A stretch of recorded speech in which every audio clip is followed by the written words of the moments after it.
Welcome to our channel. Today we how to activate Roth IRA conversion calculator planning with TD Ameritrade step by step. Begin by visiting the TD Ameritrade website.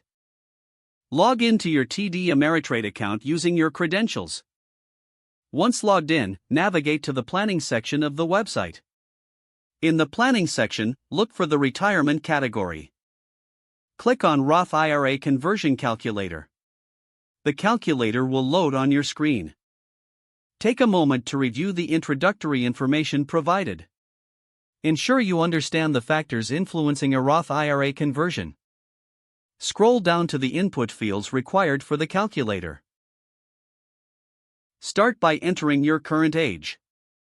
Next, input your projected retirement age. Enter your current traditional IRA balance. Include any additional contributions you plan to make.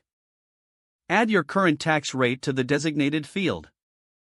Estimate your future tax rate for more accurate projections. Review your inputs for accuracy before proceeding. After confirming your information, click on the Calculate button. The calculator will generate results based on your inputs. Analyze the results provided by the calculator. Focus on the potential tax implications and growth projections. If needed, adjust your inputs to see how changes affect the outcomes.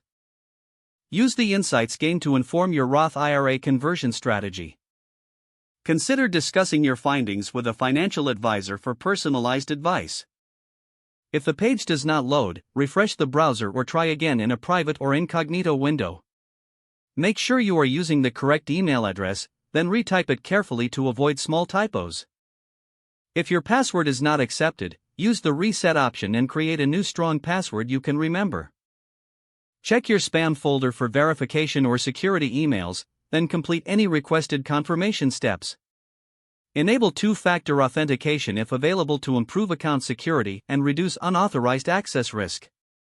After signing in, review your profile details so your contact information and settings are accurate and current. Don't forget to like this video and subscribe to our channel for more step-by-step tech guides.